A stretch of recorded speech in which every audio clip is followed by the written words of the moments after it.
Southern California-based Andrew Alexander King is well-traveled. He's a well-traveled explorer and activist.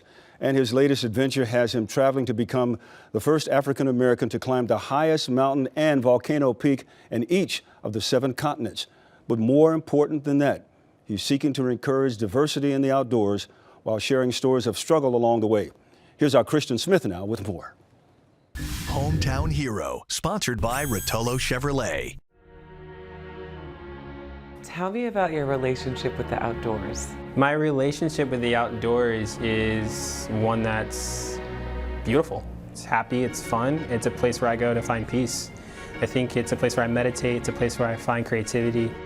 If anything, it's a place of my canvas to paint my future and my life and share with my friends and family. Andrew is an experienced surfer, freediver, and mountaineer, having climbed over 50 mountains around the world. During those travels, he started the Between Worlds Project, which aims to share stories and help other communities fighting racism, sexism, climate change, and economic inequality. Your lottery ticket's like, here you go, you're out in the world, and you're going to be put between what societies think they're going to want of you in that box, and then above that glass ceiling is what you want to be. And for me, I've seen a lot of that around the world, not just within the United States, but in South America, Europe, Africa, Southeast Asia.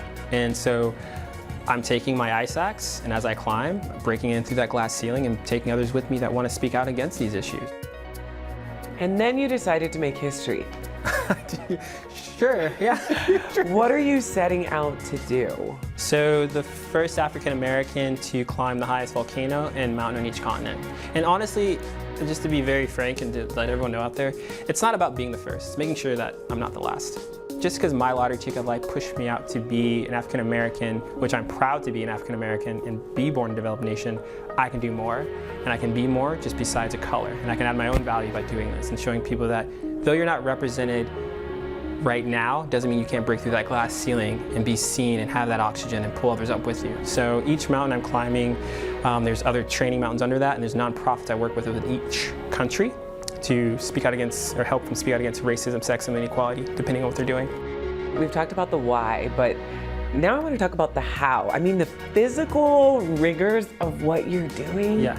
I mean, it's got to take a lot of work. It takes a lot of work. So working a full-time job, I also train up to 30 hours a week. The mind, the body, and the heart all have to align for you to do what you're trying to do outdoors, because having any space of insecurity or like doubt could be the difference between you coming home or not. So everybody has their one thing that's perfect and is going to push somebody over the top, right?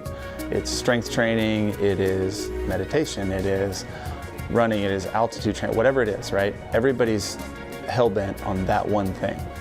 My job is to make sure that he gets enough of every piece so that he is in the best health possible when he does go. I just have an ecosystem of coaches that I trust and mentors that are mountaineering experts that really walk me through that now. 7 years ago, I didn't have that. It was just a guy with Walmart boots hiking up Kilimanjaro, wearing a hoodie, and just saying like, I'm going to be more than what people think I shouldn't be.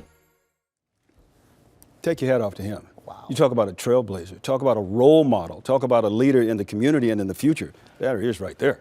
Wow, that's impressive. And it's not what he's doing physically, it's the impact that he's making in the community. As you say, he wants to be the first, definitely not going to be the last.